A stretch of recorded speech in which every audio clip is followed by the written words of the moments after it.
إذا سمحت لي دقيقة فقط أرد على الأستاذ هادي طاهر الموسوي. يقول بأن السلطة تستخدم طلقات المسيل الدموع بشكل غير مبرر. أستاذي الكريم، السلطة تستخدم هذه الأسلحة فقط لفض التظاهرات وفض الاعتصامات.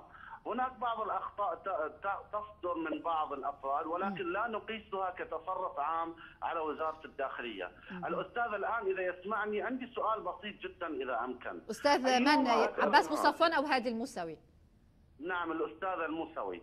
سؤال بسيط لو سمحت أستاذي الكريم، أيهما أسوأ ضررا؟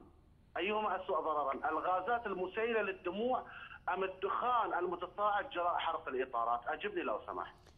إجابة مختصرة لأنتقل إلى الأستاذ عباس بوصفون. تفضل سيد هادي سريعا لو سمحت.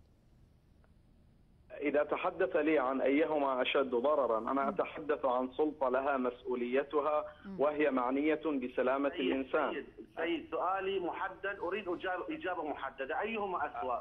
الغاز المسيل للدموع، الدخان للغاز المسيل للدموع؟ وصلت الفكرة، وصل التساؤل سيد خالد. تفضل سيد هادي بإجابة مختصرة لأنتقل إلى لندن. لست كيميائيا حتى لا أتلاعب بعقول الناس، لا أستطيع أن أقول ما الذي يضرر، ولكن علي أن أقول في نهاية هذا الجواب هناك استخدام مفرط للغازات أودى بحياة مواطنين أبرياء. طيب.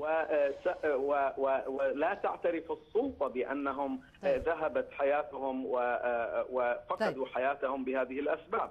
أنا لا أتحدث عن أيهما. طيب، لكي لا يتحول النقاش بينكما لأنتقل. أنا أريد سيد خالد سيد هادي سيد خالد عفوا سيد خالد برشد، أنا التي أدير النقاش هنا وأوزع الأدوار لو سمحت. لو سمحت تفضل سيد هادي الموسوي. إذا سمحت لي بس أكمل. تفضل. أكيد إذا سألني محترما علي أن أجيب عليه أيضا باحترام. أنا لا أستطيع أن أقول أيهما ضررا، أستطيع القول بأيهما أشد فكا، ولنا في الأرض شواهد على أنه أودى بحياة المواطن. هذا ما أستطيع قوله. أما أنه أيهما أشد ضررا لا أستطيع القول. طيب جميل. لا أدري إن كنت اقتنعت بإجابة السيد هادي الموسوي، ولكن لو سمحت لأنتقل إلى لندن. أستاذ عباس بوصفون، في كل الأحوال سيد خالد برشيد لم تجبني على تساؤل المحدد ولو بعد قليل إذا سنح الوقت عن مسألة العفو عن النساء المعتقلات في سجون النظام البحريني.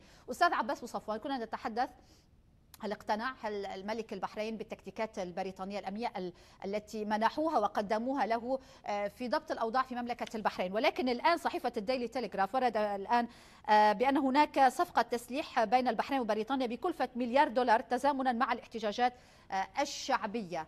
كيف نفسر هذا الكلام مع العلم بأن من خصائص طائرات التايفون حسب ما تابعنا وقرأنا